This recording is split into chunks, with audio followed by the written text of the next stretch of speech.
সহজে হাঁকিয়েছেন, সরাসরি বল চলে গেল মিড অন, সেখানে ফিল্ডার ছিলেন প্রস্তুত। একটি রান হলো ঝিনাইদহ সদর বিষয়খালী শহীদ মোস্তফা স্কুল অ্যান্ড কলেজ মাঠে ক্রিকেট টুর্নামেন্ট 2025 চলছে। আবারও পরাস্ত হলেন রিফাত, যেখানে রেকর্ড রান রেট 12.5, সেখানে কিন্তু 4 ওভার চলছে, সেখানে রান মাত্র 16। দেখে শুনে ছেড়ে দিলেন রিফাত, এ বলে কোনো রান হলো না। বলার প্রস্তুত, সুন্দর করেছিলেন 4 ওভার, সেখানে ব্যক্তিগত ভাবে রিয়াজ একটু ছয় মেরেছিলেন, রিফাত 1 রান।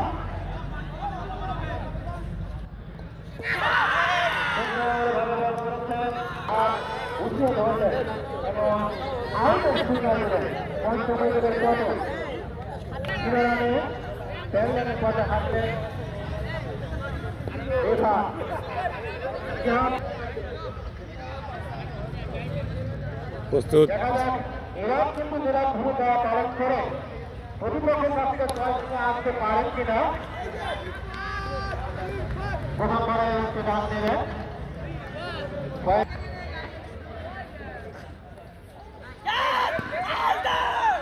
বল করলেন এবং ব্যাটসম্যানের গায়ে লেগে শুরু করেছেন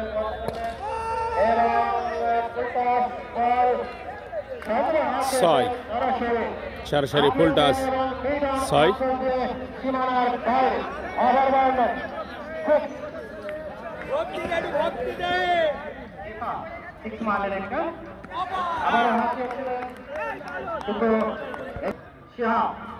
আবার বল করলেন সুন্দর ভাবে রিফাত এবং বল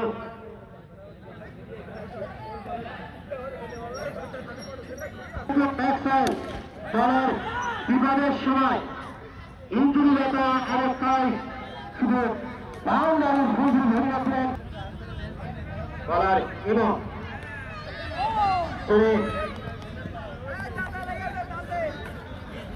যিনি ভালো ব্যাট করে থাকেন, ব্যাটে 37 রান করেছিলেন এবং উদ্বোধনী ব্যাটসম্যান হিসেবে দেশের পরিকল্পনা করা করেছিলেন, কিন্তু ফিল্ডারের ব্যাটটায় বল চলে গেল সীমানার বাইরে। 4 রান, ব্যাটসম্যানের ভূমিকা পালন করতে হবে, কিন্তু ভূমিকায় যাচ্ছে ভূমিকা আছে নীরব। আসলে নীরব মানুষ এরা ভূমিকায় পালন করবে, এটাই কিন্তু স্বাভাবিক করলেন এবং আম্পায়ারটা দুহাত প্রসারিত করে জানিয়ে দিলেন মাত্র 34, বাকি 6 ওভারে করতে হবে 116, বাকি 6 ওভারে জয়ের জন্য প্রয়োজন 116, অর্থাৎ নীরব ভূমিকায় খেললে কিন্তু দল জয়লাভ করার সম্ভাবনা খুবই কম। আগ্রাসী ভূমিকা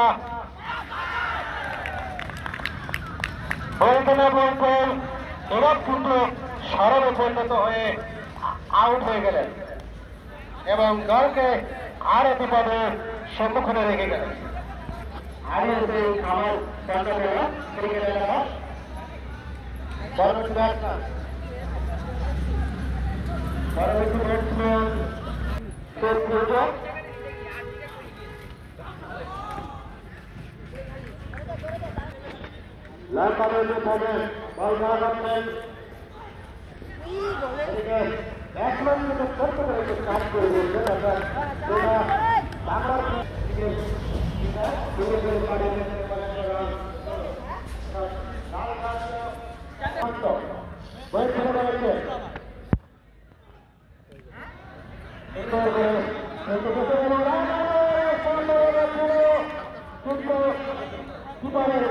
আসসালামু আলাইকুম, সবাই কেমন আছেন? আজকের এই খেলা, ক্রিকেট খেলা কেমন লাগছে? মনোমুগ্ধ, খুব সুন্দর। ভাগ্নে আলহামদুলিল্লাহ আলহামদুলিল্লাহ ভালো আছে, ভালো লাগছে। উন্মুক্ত পরিবেশে খেলা হচ্ছে, সব ভোর ঝাঙ্গা বাদে খেলা হচ্ছে, খেলা খুব হচ্ছে। ভালো লাগছে। ধন্যবাদ।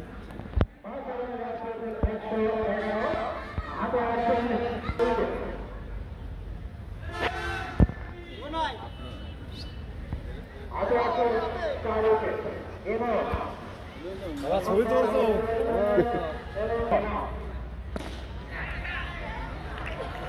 এবং আরো সংসদের পাঠন রূপা কিন্তু তার ব্যক্তিগত সোহান পরবর্তী ব্যাটসম্যান। দেখা যাক তিনি বিপদের সময় দলকে কতটুকু এগিয়ে নিতে পারেন। প্রথম বলেই কিন্তু হাঁকিয়েছিলেন, কিন্তু সরাসরি বল চলে গেল বলারের হাত।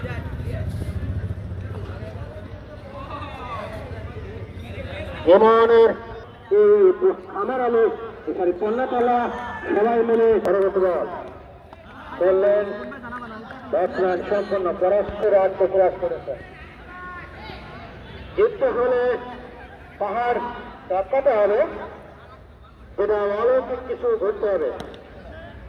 কিন্তু তরিকুল প্রথম বল করলেন, সদরে হাসিয়েছেন বিলাল। এদিকে একটি মাত্র রান সংগঠিত হল বিলালের ব্যাট থেকে। আমরা যেটা খানিক আগে বলেছিলাম, তোর পরবর্তী বল করলেন।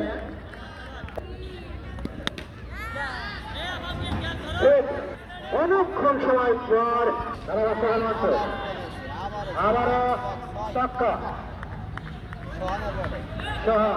পরপর দুই ছক্কা মারলেন। এরকম দেখো শতবার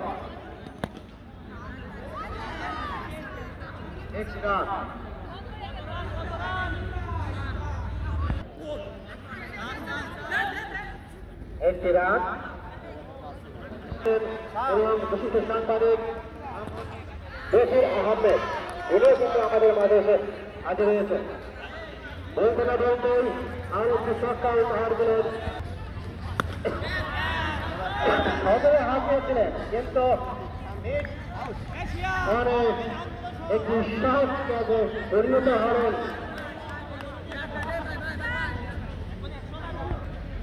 অষ্টম উত্তরের পথ রইলেন।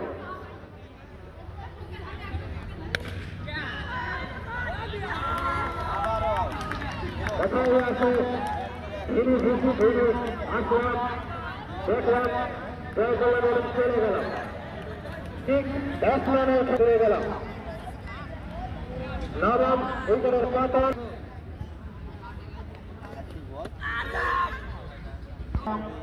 সকলে মিলে এরা ভূমিকায় বাড়ি হয়ে গেল। 4 রান। 12 বলে 85 রান প্রয়োজন। বলার সিয়াম। সিয়ামের প্রথম বলে আম্পায়ার হাত উঁচু করে জানালেন 6। আমরা দেখেছি ইংল্যান্ডের ক্রিকেটার এগোবার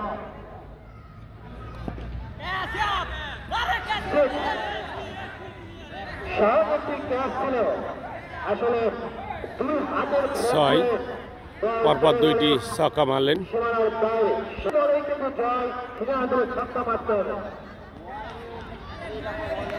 5 রান পয়েন্ট এবং 5 ফোর হলে 6।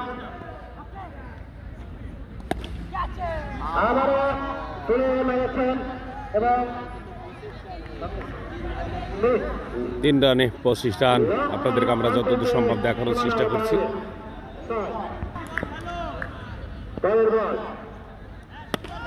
আবারও সহজে হাতে পেলে এবং সরাসরি ছক্কা নয় ছক্কা, যেগুলো একটি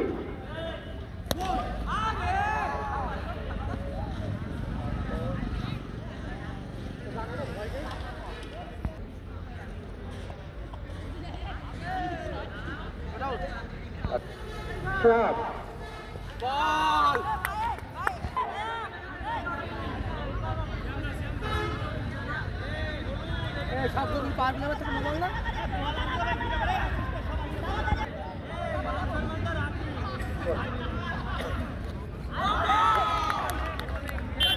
বিশেষ সাংবাদিক মোহাম্মদ বশির আহমেদ উপস্থিত আছেন। তার আগে একটু বলি, আসলে খেলার প্রতি ইতিমধ্যে সমাপ্তি করে গিয়েছে, সদরে আগে আসলে কিন্তু সংসদীয় দল চলে গেল ফিল্ডের হাতে। সাদা দলের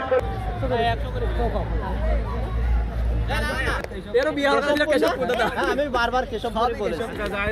কেশবপুর তো আছে যে এটা আগাগোড়াতে কেশবপুর আছে। আমি ছিলাম না রিয়ন, তাহলে ওই উইকেট